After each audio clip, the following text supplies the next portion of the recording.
So we are right outside the Maritime Aquarium in Norwalk, Connecticut. We're on the RV Spur of the Sound, and we're situated on a river which feeds right out into Long Island Sound, just beyond that bridge. And how long have you been the captain? I've been a captain here for about 4 years. And 4 years ago, did you step on the boat and say, I am the captain now? Here in Long Island Sound, there are lots of obstructions underwater, which created the need for many lighthouses.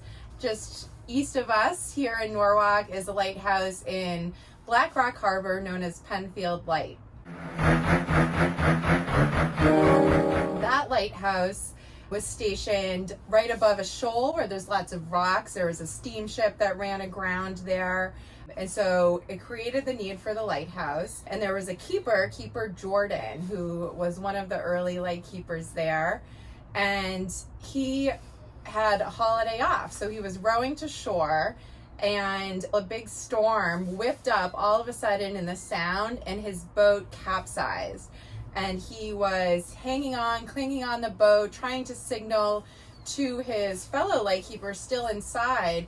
But by the time the guy got there, the weather was so fierce that Jordan perished. The other keeper stayed on. A couple weeks later, he all of a sudden saw they was described as a gray phosphorescent figure come into the door.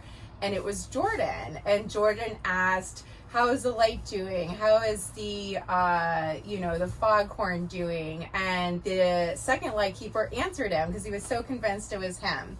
And then a couple weeks later, there was another storm, and all of a sudden the log book that they kept flipped to the page that was the night of Jordan's death.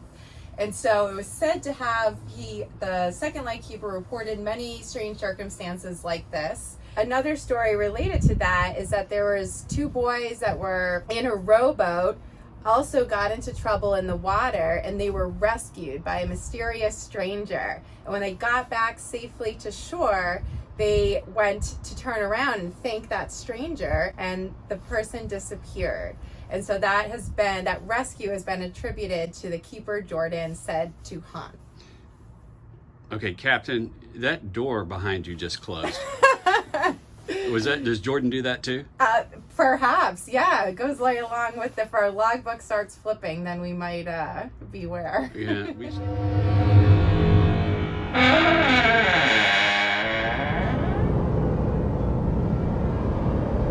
I feel like I had to start writing, I guess, in high school for sports, which was more like torture, but then I ended up enjoying writing on my own a little bit. And I would actually say more like college and after college is when I actually started doing it for fun and liking a run. Do you enjoy running along the beach? I mean, I do. I love it. Yeah, I grew up in Mass, and I still love going back there because there's like long stretches of open beaches where you can just run, and it's great. Has running ever helped you through a discouraging time in life? Yes. Can you tell me about that, please? So I would say like post relationships, like post former relationships specifically, has been specifically a time where I found it really useful because you're just kind of forced away, and it allows you to think and process, but you're also kind of focused on your task at hand too. Do you have a race or a 5K or something coming up? I don't, unfortunately. I don't have a race, and now I feel like I should. Can you get one before we go live with a video? Yeah, I know. I know Sono does do one in December. Let's just say Sono Turkey Trot. How about that? Okay. And can we get you ringing the bell? Oh, yeah, sure. What, does that mean somebody sold a ferry ticket?